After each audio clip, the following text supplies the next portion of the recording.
penguasa alam dan langit. Itu musuh. Berarti itulah teka-tekinya terjawab. Kau sendiri, kitabmu sendiri yang bilang.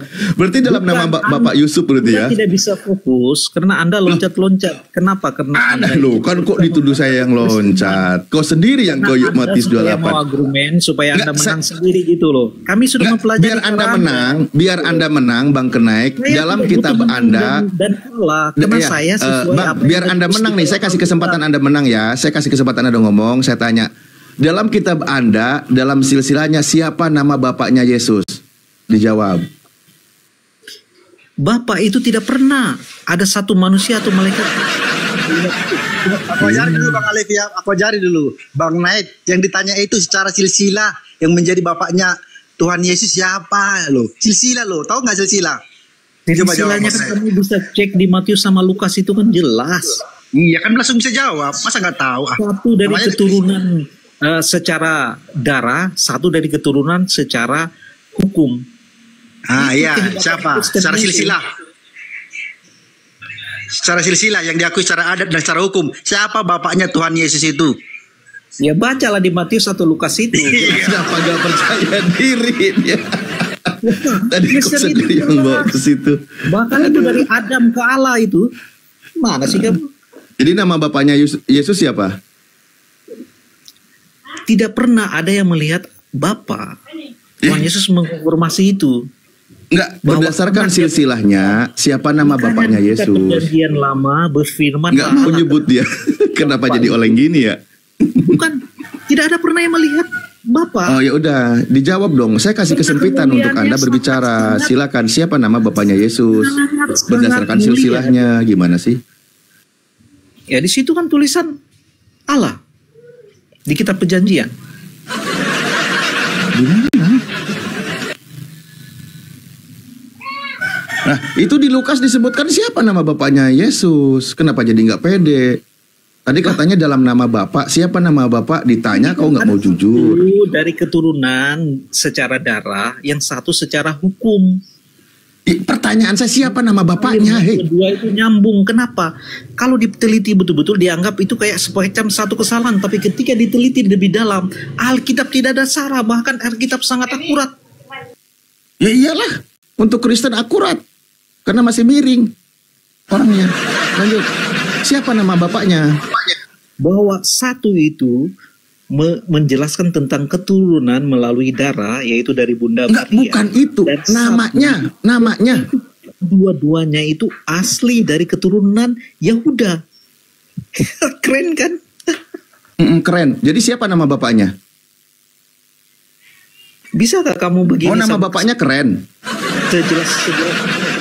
Nama bapaknya keren. Bisa gak coba Ustaz tanya Bang Herman Par dulu. Herman Par coba jawab, nama bapaknya Yesus siapa coba? Bang Herman. Kan sebenarnya cuman ya udah nama bapaknya secara silsilah, secara adat istiadat Yahudi Yusuf. Oke, Yusuf. Bang Sedot coba, Bang Sedot, nama bapaknya Yesus siapa? Secara silsilah. Bang Sedot. Jibril. Kok Jibril kau? Gila kau. Nambah lagi dia. Nambah. Parah bapak. Oh, baru tahu aku. Ada nambah lagi. Keren Banyak bapaknya Yesus. Dia harus menggenapi nubat-nubat yang telah dinubatkan oleh nabi-nabi terdahulu. Contohnya ya, seperti dia dipanggil. Contohnya di mana dinubuatkan kalau Yesus itu nama bapaknya Yusuf? Silakan, di mana nabi-nabi? Bethlehem. Kamu bukan satu yang terkecil. Kenapa? Yesus kan lahir di Bethlehem. Contohnya seperti dia dipanggil dari Mesir. Itu sangat akurat sekali Alkitab menjelaskan.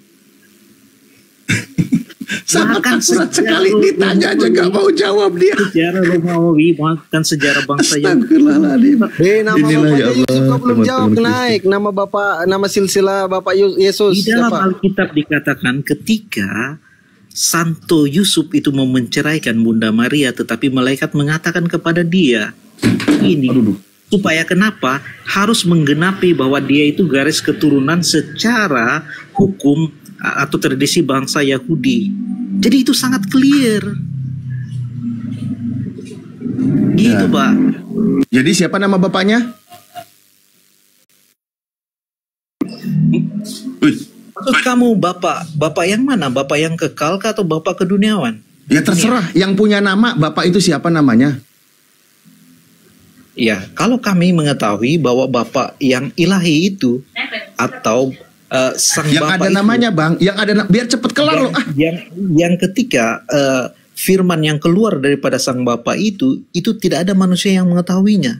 Anak bapak anak putra yang menyatakannya, yaitu melalui firman-Nya yang mengajak Yang kami dikenal tentang aja apa siapa itu. nama bapaknya, jangan yang nggak dikenal, yang gampang aja. Yesus sentiasa mengajarkan kami dia adalah Bapa. Macet ini tuh. Memang begitu bunyi Alkitabnya. Saya tidak bisa. Iya, bunyi Alkitabnya siapa nama bapaknya? Bapa. Thomas mengatakan tunjukkanlah Bapa itu kepada saya. Ya kan? Tapi Nah, Yesus sampai ke Kalau nggak Thomas. tahu bilang nggak tahu gitu loh. kita mengatakan bahwa sang Bapa itu tidak pernah terlihat. Bahkan malaikat juga tidak pernah karena kemuliaannya yang sangat-sangat luar biasa mulia. Jadi yang Matius tidak 28, 18, 19 gak jadi batal ya. Matius tadi batal ya. No. Ya udah jawab Nah, dulu Anda siapa tidak nama mau- bapaknya. Tidak ada pernah melihat sang Bapa itu. Bagaimana mau Ya. menjelaskan? Oh, kitab Anda tidak mencatat siapa nama, bukan melihat nama. Iya, tidak ada yang pernah melihat sang Bapa itu. Loh, kitabmu mencatat enggak bapaknya Yesus siapa Iya, namanya? Kitabnya mencatatkan hanya firman itu yang mengatakan kepada kami, yaitu Iya, Yesus siapa Kristus. silsilah Yesus siapa nama bapaknya? Yesus mengatakan bahwa sang Bapa. Ya siapa nama bapaknya? Iya, Yesus Kristus mengatakan Bapa. Ya silsilahnya siapa nama bapaknya? Bahasa Ibraninya Abba. Halo. Iya, nama Abba itu siapa berdasarkan silsilahnya? Bahasa Inggrisnya father Bang Ali. Bahasa Inggrisnya father. Assalamualaikum. Diajarkan menghormati nama suci. Loh, Jadi kami menyebut silsilah Yesus, siapa nama bapak dia itu siapa? Yesus itu anak siapa coba saya tanya deh. Dalam silsilahnya Yesus, Ya, dia anak Yesus itu anak Maria siapa? lah.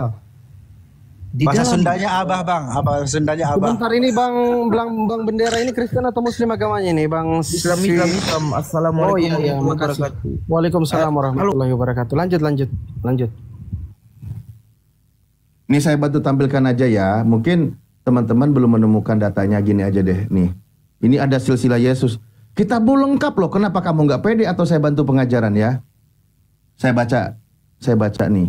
Ketika Yesus memulai pekerjaannya, ia berumur kira-kira 30 tahun dan menurut anggapan orang, ia adalah anak Yusuf. Yesus anak Yusuf. Berarti nama bapaknya siapa? itu kan Bang Kenneth? secara kemanusiaan. Iya, Secara- nama bapaknya siapa? Garis hukum. Iya, yang saya tanya siapa nama bapaknya? Makanya saya tanyakan kepada kamu siapa nama yang secara hukum ataupun yang secara ilahi. Saya butuh jawaban yang ada namanya.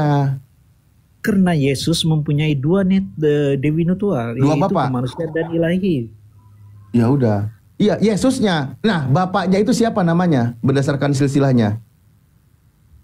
Ya, kalau yang di dalam tradisi gereja, di dalam Alkitab yang seperti kamu kutip tadi, itu bahwa dia itu adalah keturunan Yusuf yang Anda sebut tadi. Tetapi Enggak, kita semua siapa tahu nama bahwa bapaknya? tidak ada kaitannya, tidak ada benih Yusuf di situ. Tetapi karena dia harus menggenapi apa yang Bukan telah menjelaskan kemana-mana, Bang. Siapa Loh, memang nama harus bapaknya begitu. berdasarkan silsilah? Emang mau kamunya itu kami terus bilang iya begitu, tidak sesuai penjelasan gitu.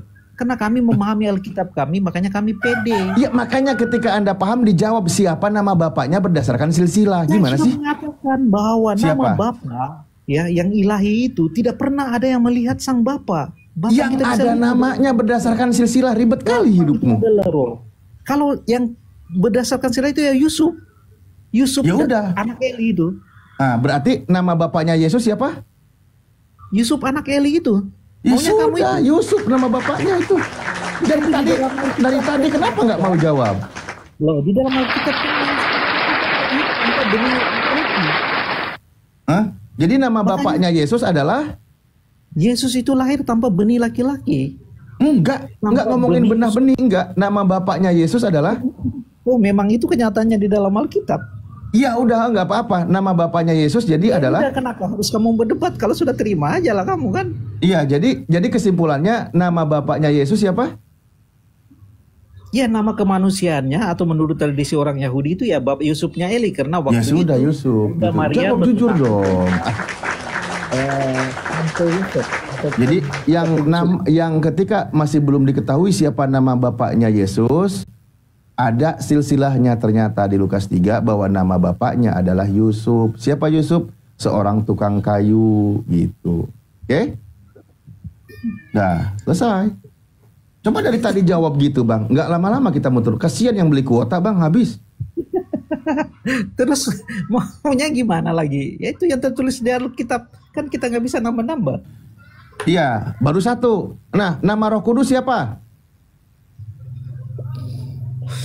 Ya namanya ya Roh Kudus itu. Memang itu namanya. Bukan, kan dalam nama Bapa, Putra, dan Roh Kudus. Kalau nama Putra kan udah ketahuan Yesus. Iya, itulah Tritunggal Maha Kudus. Ah, iya. Nama Bapa Yusuf, nama Putra Yesus, nama Roh Kudus siapa?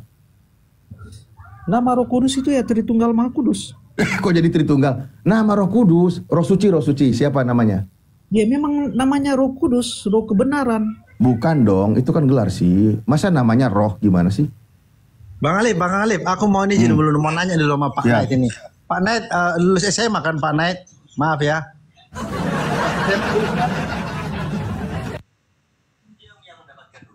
Jadi kalau Pak Naid nggak lulus SMA, kami pun maklum gitu loh. Tapi kalau Pak Naid lulus SMA, hanya pertanyaan sederhananya muter-muter, akan jadi heran kita. Bagaimana ini Oten ini? Lanjutlah Pak Alif. Ya. Karena kita bisa tahu di Kejadian 1, 2, 3 bahwa Allah itu Tritunggal. Terus gimana kita mau bicara lagi? Memang begitu apa adanya. Ke Kejadian sekarang. Memang Misteri yang tadi belum terpecahkan ya. misteri apa ya misterinya? Oke, udah. Semua Ya, yang di tadi Alkitab yang 3 sangat itu jelas. loh nama-namanya. Lah, dia itu memang Tritunggal Maha Kudus yang memiliki firman dan memiliki Roh Kudus dalam Nama-namanya yang masih misteri. tidak Ya ada udah, nama sekarang pribadi, nggak ada. Sekarang lebih dalam lagi, oke? Ada nama Bapa, Putra, dan Roh Kudus. Nah, sekarang saya tanya, Bapa itu siapa? Menurut Yesus. Ini bukan menurut silsilah sekarang ya, menurut Yesus. Bapa itu siapa? Menurut Yesus. Putra itu siapa? Menurut Yesus. Roh Kudus itu siapa? Menurut Yesus. Silakan tidak dijawab, karena nggak akan ada jawabannya.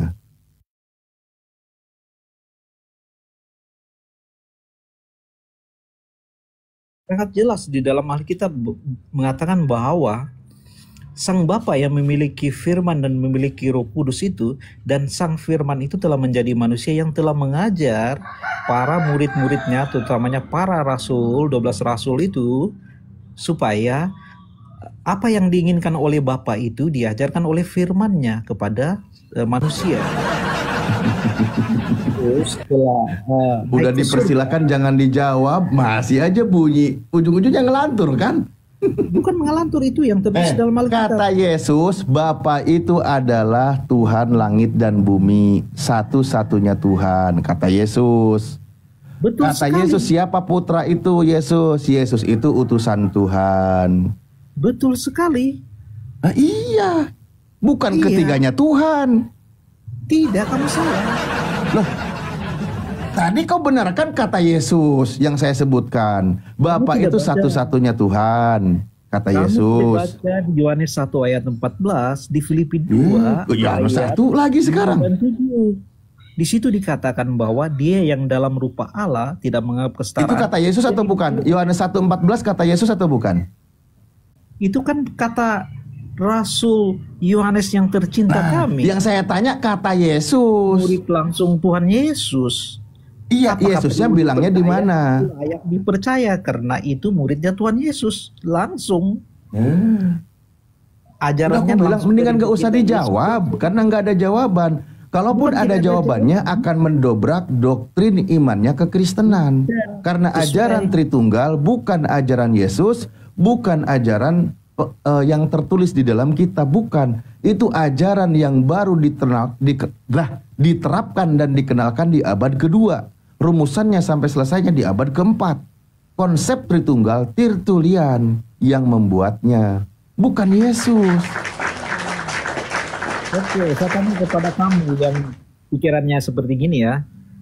Kitab Kejadian 1, 2, dan 3 itu ditulis oleh Musa. Musa hidup di tahun berapa? Bagaimana kamu menuduh kami Kristen membuat konsep itu? Emang zaman Nabi Musa sudah ada. Pakai akalmu. Saya pakai akal, kenapa? Yang Kejadian 1, 2, dan 3 ya, yang ditulis oleh Musa. Musa hidup tahun berapa? Nabi Musa itu sekitar 1500 tahun sebelum Masehi lah kurang lebihnya. Terus kenapa kamu menuduh kami Kristen yang membuat konsep itu? Lah, sejarah di abad kedua, Bang, Tritunggal itu bukan minus 1500 tahun. Tulis kitaban Kejadian itu yang ditulis oleh Musa itu kan jadi orang Yahudi mempercayai Tritunggal. Iya. Di mana? Betul. Di mana orang Yahudi Tritunggal? Baru tahu saya. Oke, saya kasih tahu buka mata kamu ya. Yesus orang apa? 12 murid orang apa? 3.000 murid orang apa? 5.000 murid orang apa, bro? Jawab. Orang Yahudi. Oke, pintar. Terus apa yang kamu mau mendebatkan lagi? Tritunggalnya mana? Itu orang Yahudi mengakui kan melalui surat.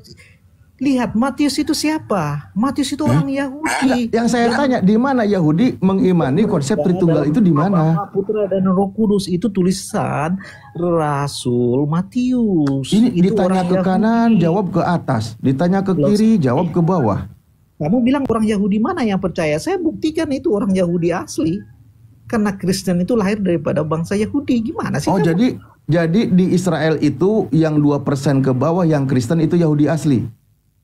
Sisanya itu yang KW gitu. Lah mereka dan Kristen juga di Israel itu 2% ke bawah loh. Kristen belum ada waktu itu, bro. Sekarang. Ya itu kan kita bicara sekarang kan lain ceritanya, bro. Iya, udah 2000 tahun itu. Mereka nggak kenal Tritunggal, cuma 2% ke bawah. Lah, 2% itu sebanyak apa sih? Kamu bantah dulu lah kitab Kejadian 1, 2, 3 itu. Oh, apa yang mau dibantah di Kejadian? Lah, katakan itu bukan Tritunggal. Yang mana yang Tritunggal? Kitab Kejadian 1, 2, dan 3. Ya, yang mana yang Tritunggal? Kau jelaskan dulu lah apa yang aku bantah. Bacalah. Nggak mau. Kan saya disuruhnya membantah, bukan membaca. Karena kamu nggak bisa membantah karena tulisannya itu sangat jelas. Ya apa yang mau saya bantah? Dijelaskan aja belum, dibaca aja belum, gimana sih? Mentang-mentang udah ditebus, suka-suka enak aja loh. Oke, tak ajari kamu ya. Kejadian 1, pada mulanya Allah menciptakan langit dan bumi ya. Di situ ada apa? Ada Allah kan? 2, bumi belum berbentuk dan kosong gelap gulita menutupi samudra dan roh Allah melayang-layang. Situ ada roh Allah. 3, berfirmanlah Allah, jadilah terang, lalu terang itu jadi. Jadi di sini ada 3 pribadi yang ada. Itulah Tritunggal. Kitab Perjanjian yang ditulis pertama kali di dalam Alkitab Perjanjian Lama itu Tritunggal. Oh, ini jadi bukan yang Kristen melayang-layang di atas air itu ada 2? Bukan Kristen yang merumuskan ayat itu, tapi ini yang ada ditulis di kan di situ katakan dan roh Allah melayang-layang di atas air. Ada 2 pribadi di situ yang melayang-layang. Tidak, 1 roh aja di situ. Dan roh dan Allah tuh. Itu kan roh Allah kan? Nah iya. Allah itu sendiri dulu kan. Lihat ayat pertama Ya udah itu. berarti satu kalau gitu nggak ada duanya di situ. Lepas itu dijelaskan dengan dia ada rohnya. Terus Kau dia sendiri yang bilang Tritunggal. Kau yang dibilang ada 3. Ya memang itu. Saya bantu jelasin kau malah bantah. Gimana lah kau ini? Lah memang ayatnya seperti itu. Di situ Ya ayatnya seperti itu. Coba Coba terus yang ada rohnya. Terus ada 1, ada 2, ada 3 itu yang mana coba kau jelaskan? Ada 1, ada 2, ada 3 coba Di jelaskan. situ Allah ya, Bapa itu, terus dia memiliki rohnya dan dia memiliki firmannya karena daya kerja Allah atau perkataan Allah yang menciptakan segala sesuatu. Itulah firmannya. Roh Allah adalah memberikan. Di mana ada Bapak? Nggak ada Bapak di sini, hei. Jangan ditambah-tambah. Jangan menambah pusing orang. Nggak ada di sini bapak-bapakan. Lah, orang Yahudi juga menganggap Bukan. Jangan ke anggap-anggapan ya. Jangan main anggap-anggapan. Nggak ada nyebut ngomongin Bapak di sini. Jangan ditambah lagi. Ini aja belum kelar ini. kita bisa buktikan kamu melalui ayat-ayat Alkitab. Enggak, di sini tuh nggak ada Bapak. Jangan nambah-nambah. Tidak bisa, kita harus menguasai Menguasai apa? Alkitab keseluruhannya. Kita nggak bisa berdiri sendiri ayat Ya, itu. ada Bapak nggak di Kejadian 1 nomor 1? Ya memang ada. Oh, mana kata Bapak di mana? Ya kita bisa mengetahui ketika di perjanjian lama. Caranya sesudah gimana itu. mengetahuinya? Oke, saya sebentar ya. Aduh.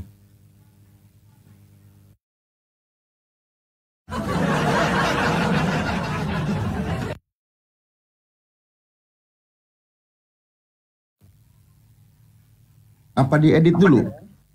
Pada mulanya Bapak menciptakan langit dan bumi gitu. Oke. Ada banyak ayat sih, tapi saya bacakan aja. Enggak, jangan kemana-mana. Yang itu dulu, biar tidak pusing. Kasihan, Iya, kasihan loh Bapamu jemaat yang di bawah menciptakan menyimak. engkau. Dia yang menjadikan engkau dan menegakkan engkau. Bukankah ia Bapamu yang menciptakan engkau? Siapakah yang menciptakan kita? Kenapa di sini tulis Bapa? Oh, Di bapakmu. Yesaya Iya, bapakmu yang bikin sama 63, ibumu. Itu mah gampang. Ke ayat ini aja kembali. Namun engkau adalah Bapa kami, sekalipun Abraham tidak mengenal kami dan Israel tidak mengakui kami, engkaulah Tuhan. Tuhan huruf besar itu Yod-Weh-Ha-Ve adalah Bapa kami. Mana Itu lagi nama sukunya lompat. orang Israel. Jadi Kejadian 1 ini batal nih. Tidak batal. Ya udah kembali lagi cepetan. Alkitab itu keseluruhan nih. Maunya kamu kan ayat satu persatu. Tidak bisa begitu. Nah, kau sendiri ya suruh baca satu persatu. Ya itu kamu bantah dulu lah. Itu kalau Apa yang mau dibantah? Apa yang mau dibantah? Silakan bantah. Apa yang mau saya bantah? Nah kalau kamu nggak bisa bantah ya aja lah daripada. Ya apa yang mau saya bantah itu apa?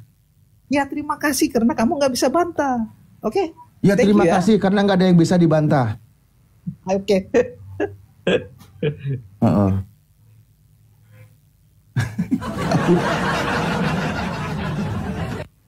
Suruh ngebantah apa yang mau dibantah, dia sendiri aja ngambang ngejelasinnya. Tiba-tiba nyebut nama Bapak di Kejadian 1. Lucu kali teman-teman hotel ini. Kok malah kabur dia? Selamat, udahlah. Oh ternyata ini alasan orang-orang Yahudi itu meludahi mereka di Israel sana. Ternyata kayak gini ya teman-teman ya. Mereka memaksakan bahwa Tritunggal itu harus ada di perjanjian lama di kitab orang Yahudi. Lucu kali ya. Itu dia. Lantas diludahin di Yahudi Israel sana. Ternyata kayak gini. Parah.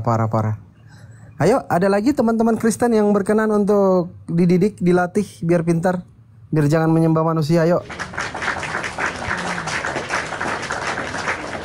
Herman Par, dibuka mute-nya, masuk kembali Bang Herman. Jangan keluar dari aplikasi Bang Herman. Ini Kristen yang sudah agak lurus sedikit nih. Tapi kadang-kadang bengkok juga. Woi, Bang Herman. Pak Herman. Ya. Mana bang? Kok Karena kabur dia? Kristen. Aduh. Iya, Aset tuh ya. gimana? Aset tuh ya. Jadi Nah, silakan. lawakan ya. Iya, saya tanya dulu host, Dari tadi teman-teman Kristen itu ada yang di-kick nggak? Enggak ada Ustaz, satu pun enggak ada. Nggak ada. Nah, Satu pun enggak ada yang di-kick. Tumbang dengan sendirinya.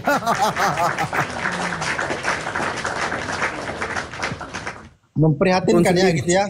Pertanyaan sederhana pun susah menjawabnya ya. Betul, Aneh, betul kan? Bang Herman. Betul. Iya.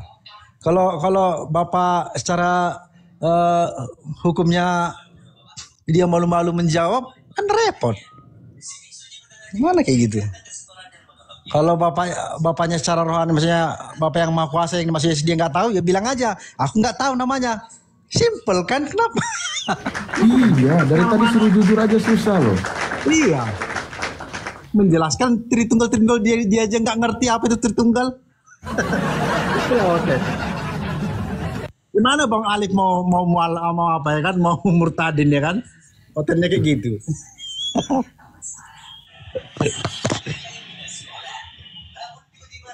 Itulah per kita di sini. Biar Oten itu jangan keracunan doktrin ya kan. Tahu juga masih Oten Pak Herman. Tempatku ada asal Kalau ya. Oten itu mayoritas dia keracunan doktrin. Siap, Ustaz, siap. Mayoritas. Aku kan agak lain. Nah itu PR kita. Istilahnya secara bahasa Indonesia mereka waras dulu lah. Gak usah bicara teologinya kan. Secara bahasa Indonesia aja udah ngaco. Jawabkan Yusuf aja hampir setengah jam. Susah payah tuh Bang Alif mengejarnya. Aduh parah teman-teman Kristen ini. Memang doktrinnya mendarah daging. Pak Herman sering lawan Ibu Darni ya? Sering diskusi sama Ibu Darni? Sering sih enggak ya. Ya dia juga sama juga kan. Tritung tapi kayak rasa onenes. Iya rasa ones ya betul. Mending onenes sekalian jelas kan. Betul. Aneh. Kalau Tritung ini bunglon, ilmu bunglon. Kadang subordinat, kadang oneness.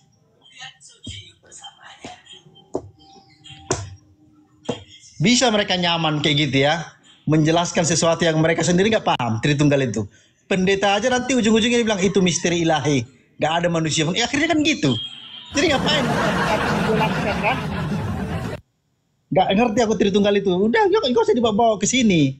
Nggak ada istilah Tritunggal di Alkitab.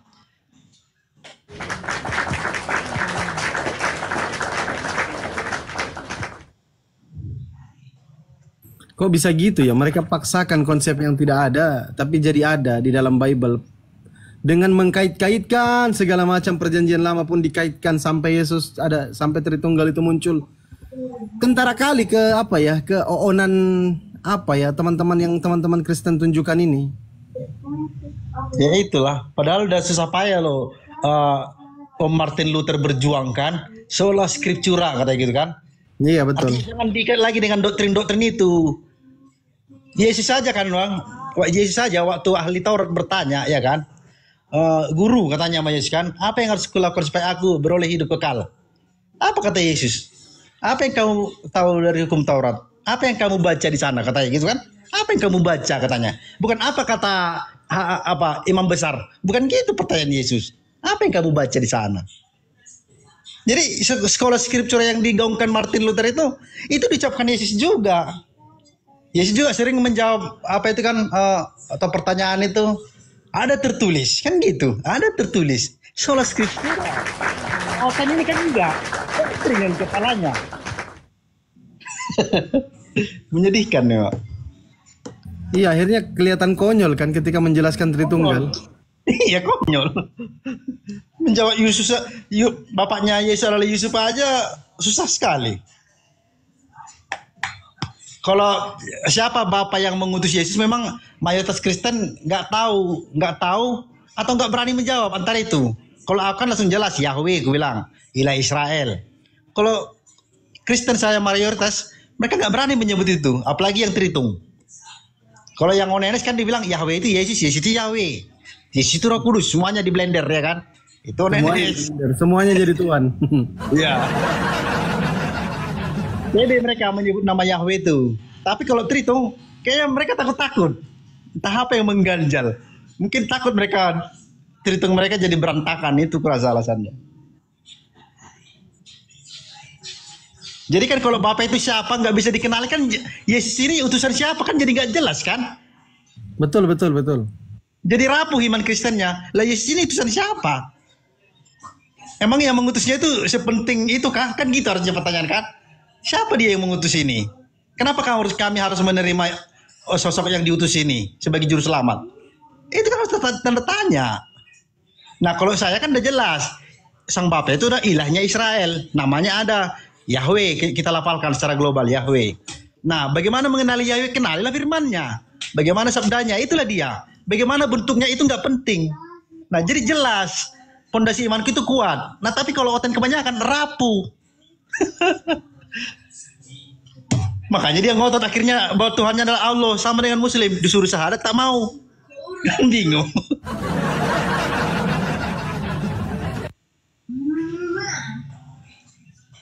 Itulah entah pendetanya pun kurasa nggak ngerti juga kan? Iya betul. Jadi Sampai ya Budarni itu nggak paham kan? Budarni itu nggak paham sampai sekarang. Budarni itu nggak pintar-pintar dari dulu. Syukron Bang Dul, syukron. Dari dulu sampai sekarang nggak pintar-pintar itu Budarni itu. Heran aku. ya karena masih dia apa doktrin dia sebenarnya, cuman dia malu-malu nggak ngakuin dia. Masih dikekang doktrin itu. Kalau aku lah, asli aku nggak mau lagi. Karena kalau nggak bisa aku jelaskan Tritung, nggak mau aku membunyikan itu. Tapi aku menggunakan konsep Tritung karena memang ya sesuai dengan yang aku pahami. 3, tapi mereka 1, Tritunggal. Nah ternyata ada subordinat dia di kategorinya. Nah, itu baru pas, enak kan? Jelas Tritunggalnya. Yang menjadi maha kuasanya siapa? Ya Sang Bapa yang mengutus Yesus. Itulah Tuhan yang benar. Itulah Tuhan yang sejati. Jadi sabda yang diucapkan Yesus dari mana? Dari Sang Bapa. Jadi kenapa Yesus jadi Tuhan? Tuhan umat manusia. Ya karena Yesus itu mengucapkan apa yang diucapkan Sang Bapa. Otomatis dengan menganggap Yesus adalah Tuhan, otomatis kita udah menganggap yang mengutusnya jadi juga Tuhan alias Tuhan. Gitu harusnya. Jadi kan oten-oten kebanyakan ini sudah seperti apa ya? Sudah membuat Yesus menjadi apa? Kurang ajar.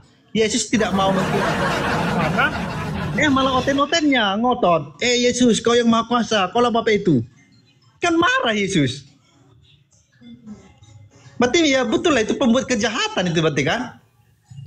Maka benar itu nanti. Ingatlah kamu sekalian, hai para pembuat kejahatan. Ini pembuat kejahatan. Yesus tidak mengklaim sebagai yang maha kuasa kok. Kok kebanyakan oten ini bilang, Yesus kau yang maha kuasa, kau lah Bapa itu. Kan aneh. Salam Bu Diarni. Salam. Ayo. Iya. Mari kita. Bagaimana nih oten-oten ini? Masih keracunan doktrin? Apakah Anda salah satunya? Oke, baiklah. Bukan keracunan doktrin. Awalnya Elohim itu satu, Esa, Tauhid, ya kan?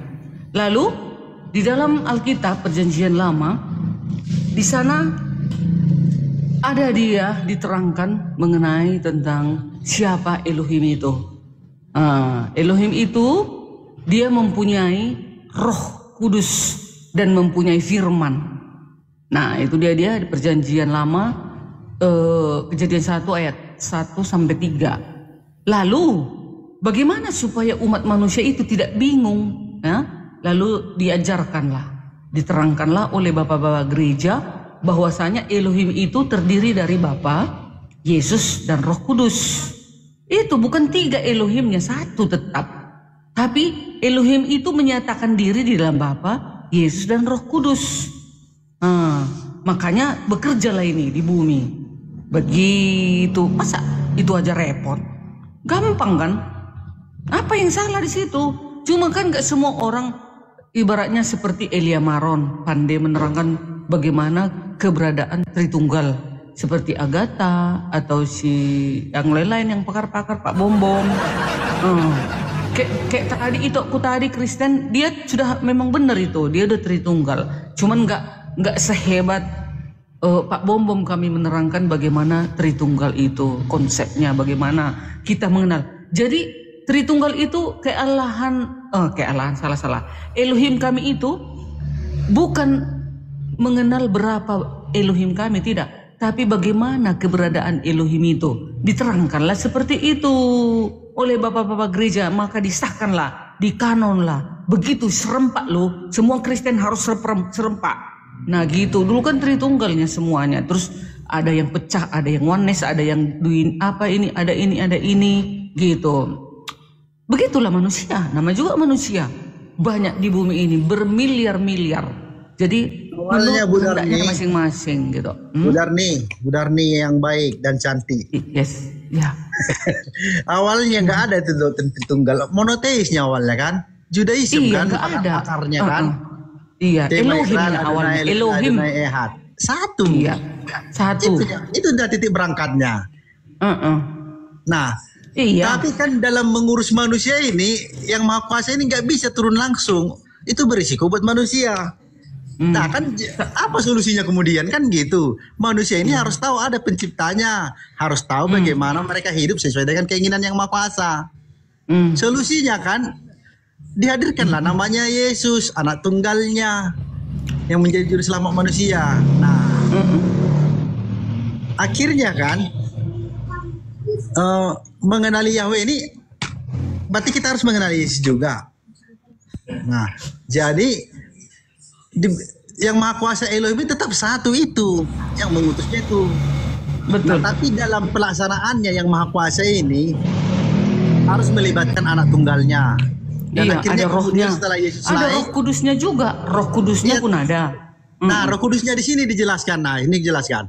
Nah, pada akhirnya setelah Yesus naik ke sorga, ini manusia-manusia yang menjadi Kristen ini harus didampingi kan gitu. Nah, siapa yang mendampingi ini? Itulah Roh Kudus itu. Iya, jadi makanya pribadi. Yesus di dalam Pribadi berapa ya? ini. Yohanes Kalau- 16 ayat 4 Kalau ya. kita teliti kan apa Bu Darni kan Alkitab ini lebih cenderung mengarah ke malaikat ini, Roh Kudus ini. Roh Kudus. Lawan katanya roh jahat. Roh jahat, fallen angels. Nah, kalau itu kita pakai gampang mengapain Alkitab ini. Kita berdamai dengan Alkitab ini. Ada aneh-aneh. Gitu kalau aku. Iya. Jadi Roh Kudus Gini. itu angels. Bukan, Roh Kudus itu menyertai kita selamanya di dalam hidup kita ini. Jadi dialah yang menggerakkan segala berbentuk kebaikan. Roh Kudus ini yang menggerakkan. Nah, jadi makanya dikatakan Roh Kudus. Jadi kalau tidak ada Roh Kudus di tubuh kita ini, makanya kita melakukan kejahatan. Kita langgarlah semua hukum-hukumnya itu. Itu makanya Ya, Roh Kudus Benar itu nih. termasuk salah satu bagian daripada Elohim gitu. Betul. Dirinya Nah, Elohim. ya. Ah. Iya, bagiannya. dia. Tapi dia bukan Elohim yang Maha Kuasa yang satu itu, bukan. Dia bagiannya. Bukan. Roh Kenapa dia Kudus jadi ini Tuhan? gini toh, Herman. Roh Kudus ini hakikatnya Elohim. Yesus hakikatnya Elohim gitu. Betul. Nah, sekarang kita pahami kata Elohim ini. Sesungguhnya kata Elohim ini adalah yang ditaati semua perkataannya. Yes. Contohnya kita ambil ya, Musa.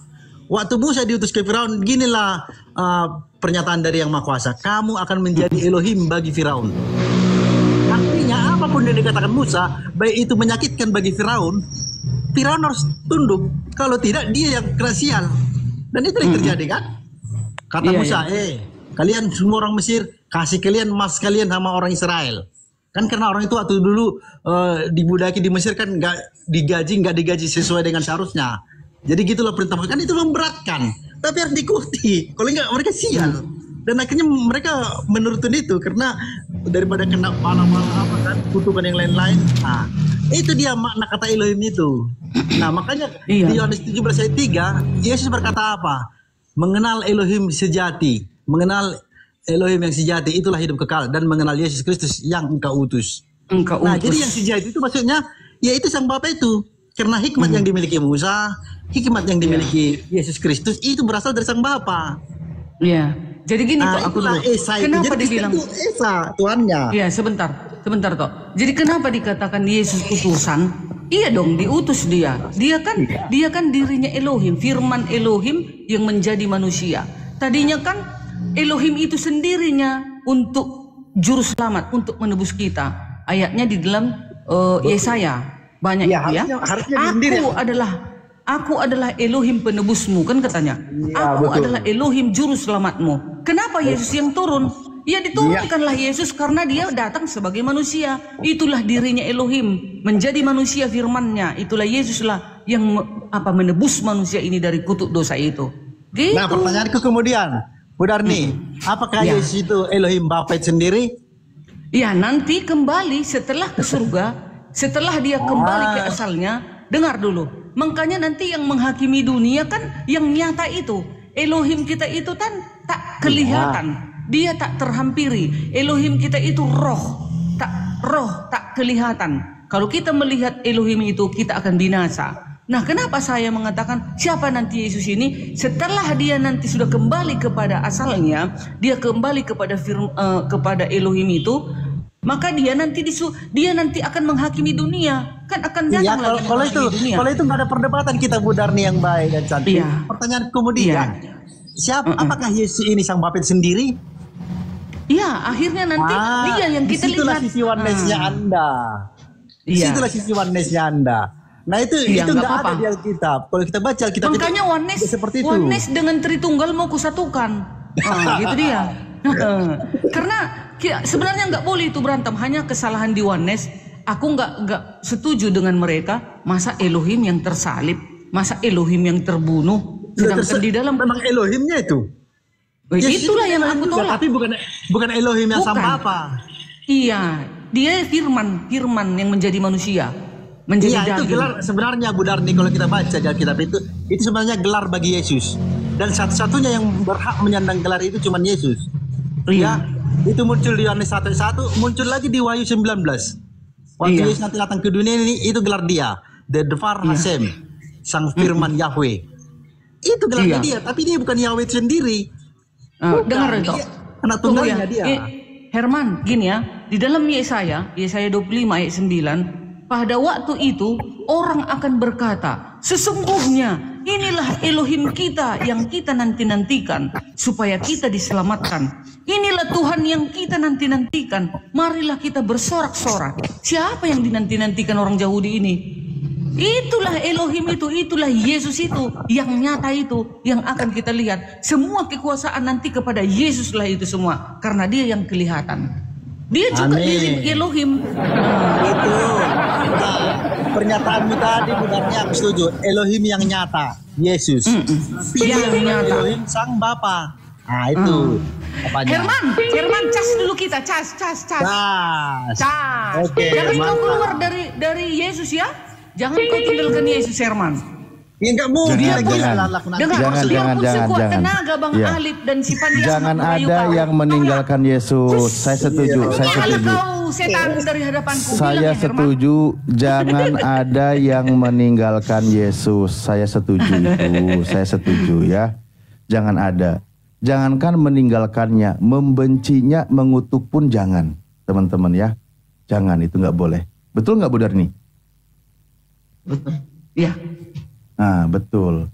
Makanya kalau ada yang mengatakan Yesus terkutuk itu janganlah kayak gitu. Jangan ya, Dek ya. Itu nggak boleh. Nggak. Iya, kalian kan menolak Alkitab. Jadi kalian nggak ngerti kenapa dikatakan terkutuklah orang yang digantung di kayu salib.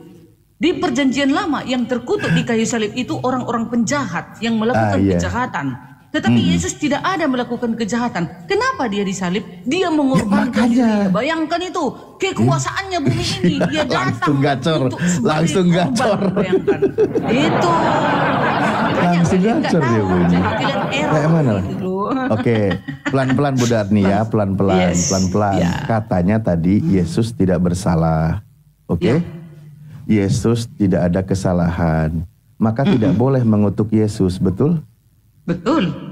Nah, kalau ada yang mengatakan Yesus mati terkutuk, berarti itu adalah sebuah penghinaan terbesar, betul? Enggak penghinaan, cuman kalian enggak ngerti kemana arah ayat itu. Gitu. Oh, berarti Anda setuju kalau Yesus itu mati terkutuk? Enggak setuju aku. Oh ya, berarti ayat itu harus ditolak kalau gitu. Bukan, enggak ngerti kalian kemana. Ya udah, berarti Anda setuju kalau gitu. Yang terkutuk itu bukan Yesusnya, tetapi yang terkutuk itu adalah kutuk dosa itu gitu. Loh, jadi dia datang untuk mengganti. Tadinya manusia itu yang terkutuk. Nah, tapi dia menggantikan itu agar bisa manusia itu hidup hidup kekal selamanya gitu. Nah ini sekarang tambah lagi bahwa orang-orang berdosa yang terkutuk itu nggak jadi terkutuk karena diberikan kutuknya kepada Yesus.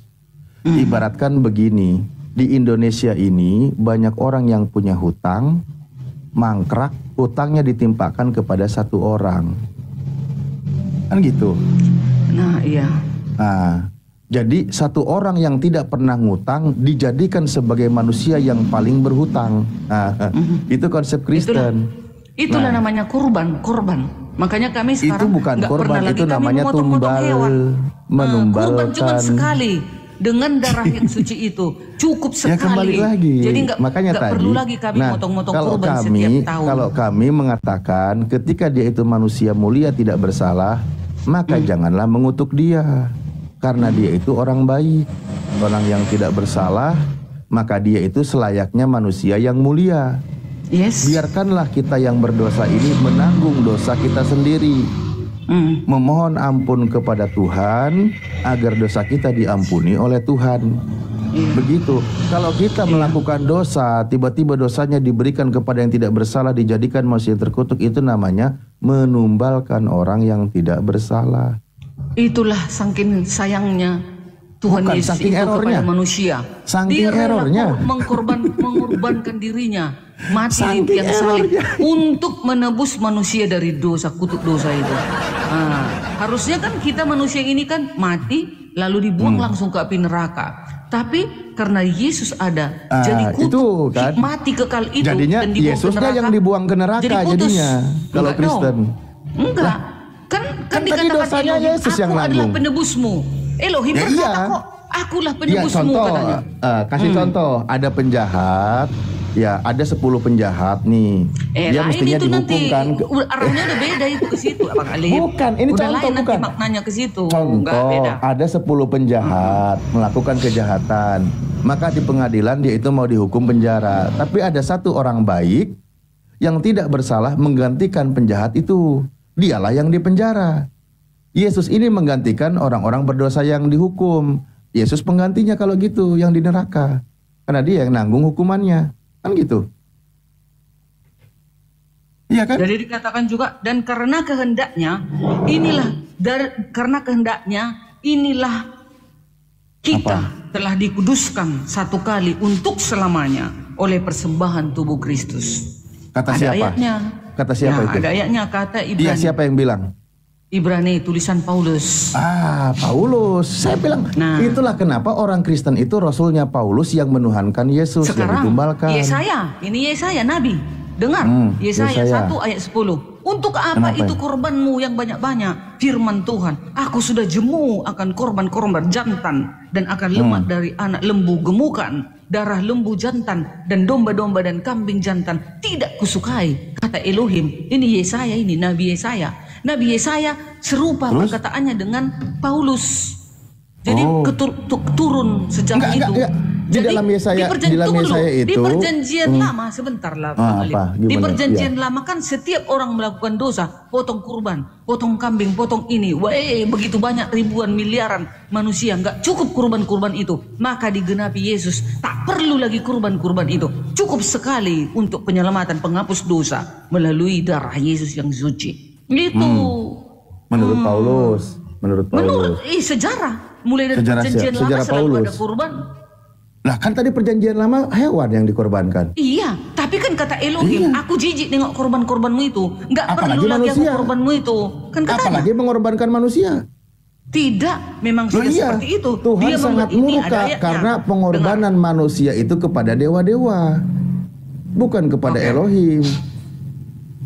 Bukan kepada Elohim. Mazmur 40 ayat 7. Engkau tidak berkenan kepada korban sembelihan dan korban sajian, tetapi engkau telah membuka telingaku, korban bakaran dan korban penghapus dosa tidak engkau tuntut. Jadi enggak perlu lagi katanya ya. Dan hiduplah di dalam kasih, sebagaimana Kristus Yesus juga mengasihi kamu dan telah menyerahkan dirinya untuk kita sebagai persembahan dan korban yang harum bagi Elohim. Nah itu dia, itu penggantinya. Gitu dia. Jadi nggak perlu lagi asal berdosa potong kurban, asal berdosa potong kurban, lalu darahnya dipercik-percikkan di bait suci. Udah oleh siapa? Rabi Yahudi. Dipersepsikan kayak gitu. Nggak perlu lagi itu. Itu maka datang Yesus, digenapilah. Itu saya. Jadi digenapi oleh menumbalkan Yesus. Kalian kan bilang menumbalkan, sementara nggak ada dibilang tumbal, korban. Ya korban, dikorbankan Yesus iya. kan? Nah, iya. Dia datang mengorbankan dirinya gitu lah ibaratnya. Menyerahkan dirinya, ayatnya pun ada.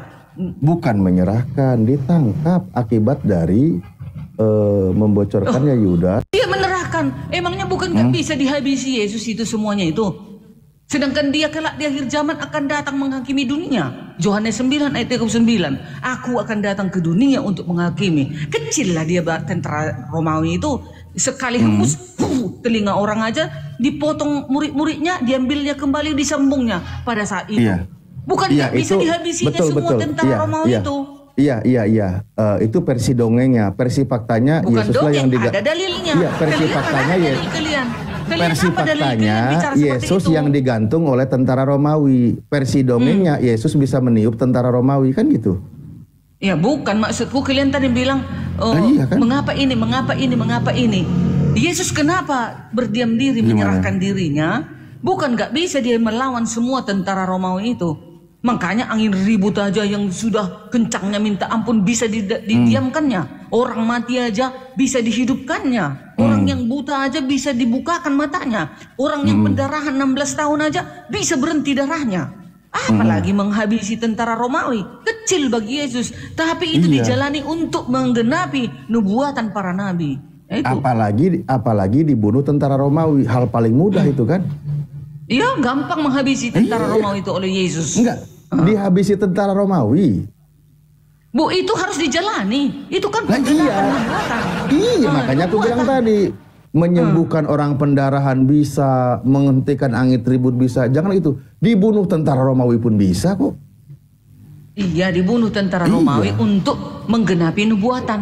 Nah, itu. Iya, bukan maksud Yesus tidak bisa melawan.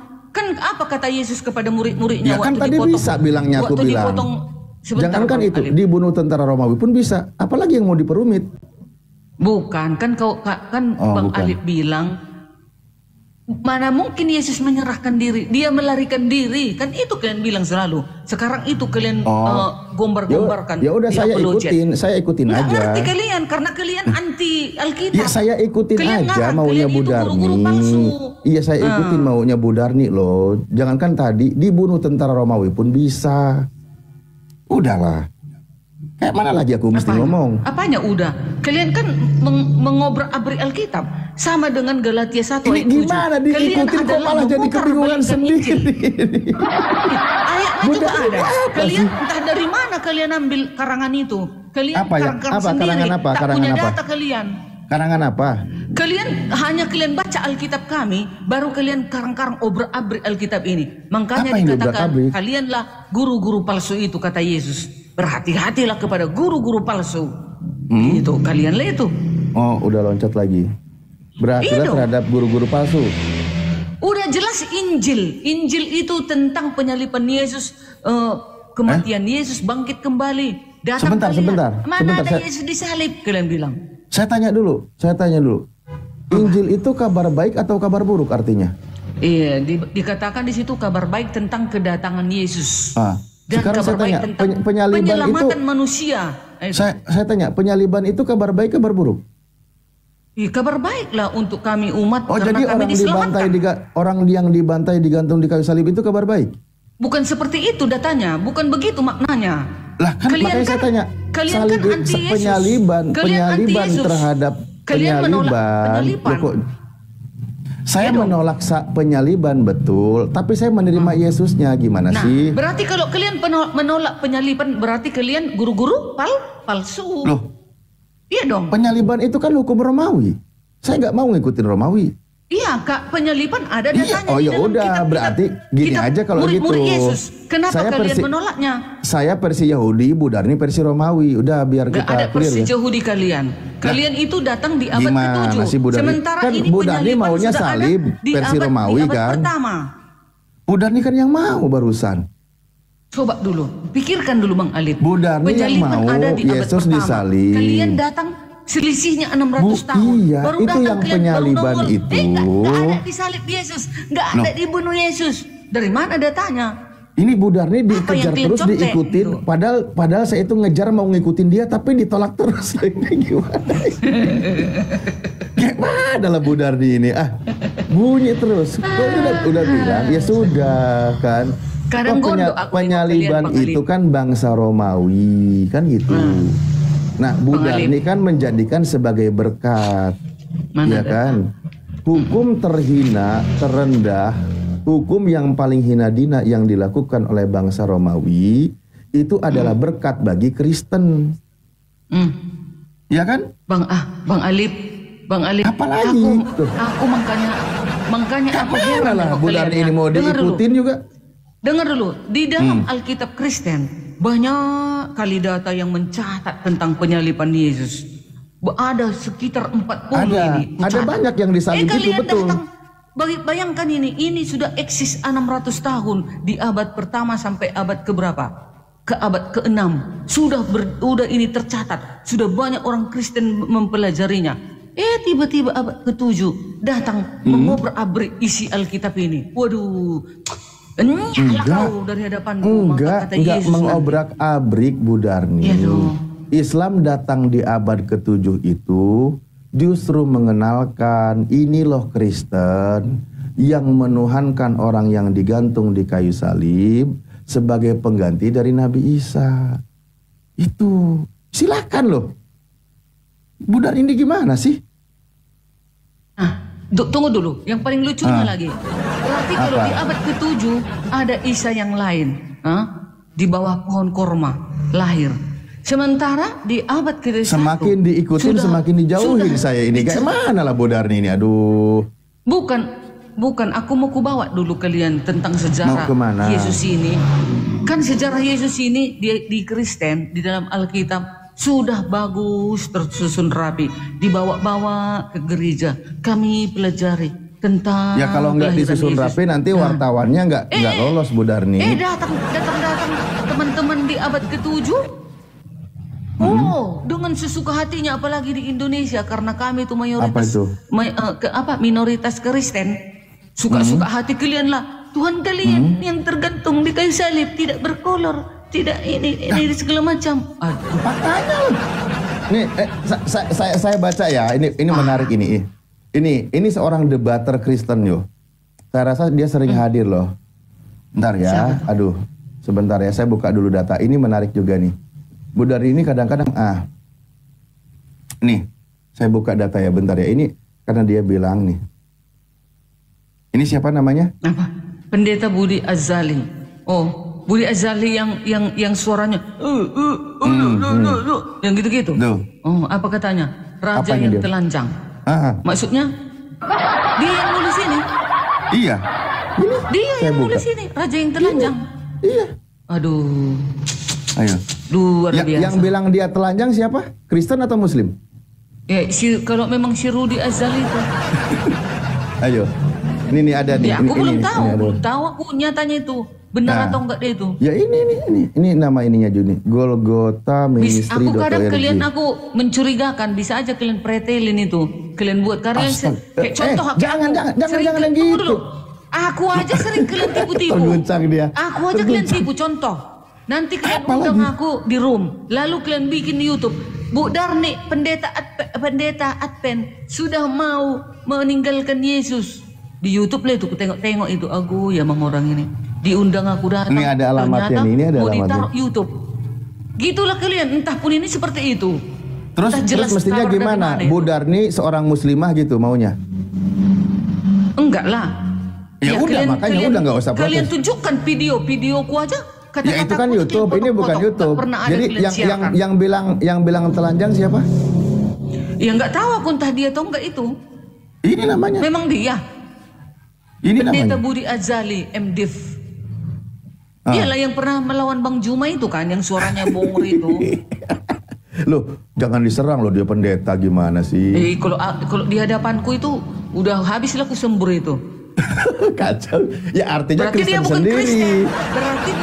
Berarti dia Kristen odong-odong. Kristen dia tuh. Kacau. Akhirnya diserang. Tunjukkan ya. videoku sama dia. Ya udah, Tunjukkan Pak videoku Pendeta sama dia. Asali, Bisa kata Bu Darni, bila perlu Pak Pendeta datang ke dibilang sini. pendeta odong-odong. Biar kubal-bali dia. Kubal Ya bali udah. dia kalau di sini sekarang dia di ruangan ini. Kau Pendeta mulai besok odong-odong jangan ya. kau lagi mengaku kau dirimu Kristen, biar ku bilang. Gak ada Kristen mengatakan mengejek-ngejek seperti itu Yesus. Yesus Ya udah. itu adalah juru selamat Tuhan yang dipermuliakan. Sembarangan dia ngomong kayak gitu. Terus tadi Trinitas itu Cocoknya tadi dia itu ditenggelamkan. nah. Seperti kata Yesus, kalau orang yang menyesatkan ditaruh ke laut, diikatkan dengan batu yang berat, baru ditenggelamkan Nah. ke laut. Cocoknya dia itu. Berikutnya Bu Darni. Raja yang telanjang, udah raja yang telanjang. Kau lagi. Bu Darni. Jadi konsep Trinitas kembali tadi ajaran siapa? Tadi Itu kan, ajaran setelah dikonsepkan bapak-bapak gereja supaya umat itu lebih mengenal bagaimana keberadaan Elohim itu gitu. Oke. Anda setuju berarti tadi kan pendeta Budi Asali itu kan dari denom yang lain. Kalau ini dari denomnya Bu Darni. Advent nih. Kira-kira mau diusir juga nggak nih? Yang Orang mana? Advent Apa yang katanya? bilang ya. Orang Apa? Advent ya. Nih saya baca dulu ya. Gedein host. Ini kata orang Ini tuh Advent hari ini ke-7. tadi apa-apanya? Linknya apa supaya ku tengok? Nih. Belajar aku nanti di rumah. Yang tadi AKPK. si Budi Ajali itu. Oh kok Budi Asali sih? Yang Budi Asali. Oh, udah nih, lewatkan aja iya. itu, udahlah nggak perlu itu, nggak penting. Kasihan Ini lah, apa nih? udah sepuh dia. Ini sekarang untuk menurut dari denomnya Bu Darni ya, Agape Kasih nih, Advent. Nih. Agape Kasih, mana ada Agape Kasih? Mana dia Bukan logo nama Advent? websitenya, ini Logo punya Adventnya mana? Logo. Sebentar, kita buka rumah nih, kita buka. Aduh, jadi Iya. ada kemana-mana lagi. Nih. Iya, mana logo Adventnya? Sebentar dulu Logo. ini. Baca dulu ya, nggak tahu saya kalau dari logonya saya gimana. hanyalah Sebentar dulu, saya buka dulu. Ini home ya sejarahnya nih. Saya hanyalah pelayan awam Awamnya. yang memegang Memegang. teguh iman mula-mula para pelopor gereja Masehi Advent hari ke-7. Tidak ada Tidak. yang kita takuti di masa depan kecuali kita lupa cara Tuhan menuntun kita dan ajarannya dalam sejarah kita masa lampau. Ellen Oke, G. White. iya. Oke, ya. Ellen G. White, Nih. ya betul. Oke. Pustaka. Ini kata Yes. dia. Nah, sejarah singkat doktrin Trinitas. Ini sumbernya. Ini yang diterjemahkan oleh namanya Yolanda. Nah, oke. Nah, kata dia begini. Bu Darni itu jangan. Aduh, sebentar saya cari penanya dulu buat nunduk-nunduknya.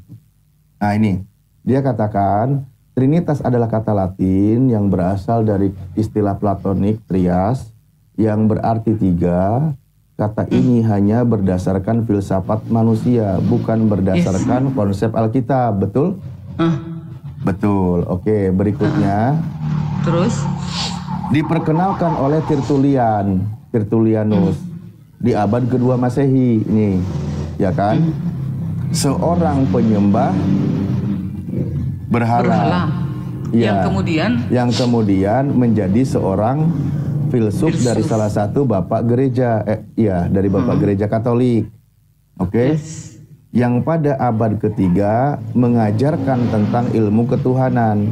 Dia menyimpulkan bahwa Bapa, ada Anak dan Roh Kudus itu adalah satu unsur, tiga bukan satu oknum gitu. Oke, nah ini lanjut. Banyak pertanyaan yang tidak terjawab. Banyak pertanyaan yang tidak terjawab mengenai ajaran Trinitas ini. Pertanyaan yang